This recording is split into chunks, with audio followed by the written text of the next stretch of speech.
j'associe le juste avec la production de nouveaux paradigmes. Le jupitérien doit être capable de proposer de nouveaux paradigmes et d'échapper aux anciens paradigmes. Un mot ou un autre. Et il faut repérer dans une société chaque fois qu'il y a un refus d'un nouveau paradigme qui se propose, qui s'offre, mais qui n'est pas adopté.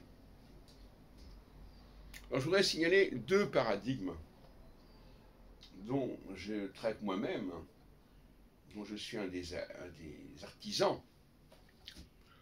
Le paradigme musical,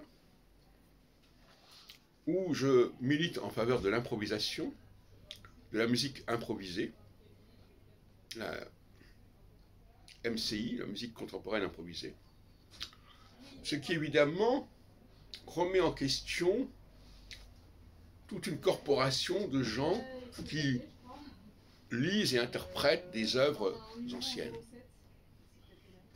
Là, il y a un problème, il y a une résistance. D'autant plus que le travail nécessaire pour produire des œuvres anciennes est considérable. Ça demande une attention considérable. Alors que l'improvisation est quelque chose de beaucoup plus fluide, beaucoup plus spontané, beaucoup plus évidente. Donc que l'on vive dans un monde, au niveau de la musique, où la part de l'improvisation est si faible, et où la part besogneuse de la traduction, de l'interprétation, est si considérable, et si appréciée.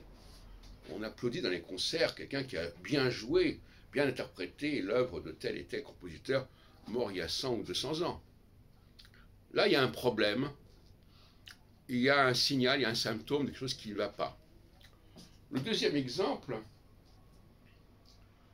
c'est dans le domaine des études nostradamiques, où, alors que depuis longtemps, je milite en faveur d'une nouvelle méthodologie dans l'approche des études nostradamiques, les gens font la sourde oreille,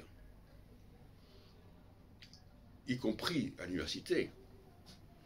Et aujourd'hui, le consensus, c'est on ne touche à rien, c'est le statu quo. Parce que ce qui est proposé est controversé, il y a des gens qui ne sont pas d'accord, donc on n'en parle pas trop. Hein. Et le dernier ouvrage de Mireille Huchon, qui est sorti il y a quelques mois, est typique de cela. On ne veut pas en parler, c'est le blackout. On ne veut même pas réfuter les arguments, on préfère les ignorer. Et voilà, donc il y a quelque chose qui ne va pas non plus là-dedans. C'est un exemple. Je dis qu'il faudrait repérer systématiquement tous les domaines où le paradigme, le nouveau paradigme n'est pas proposé, n'est pas pris en compte. Alors vous me direz, et c'est vrai que c'est un argument important, que le jupitérien doit non seulement être capable de proposer de nouveaux paradigmes, mais être capable de les imposer, si on peut dire, en tout cas, de faire qu'ils passent ces paradigmes.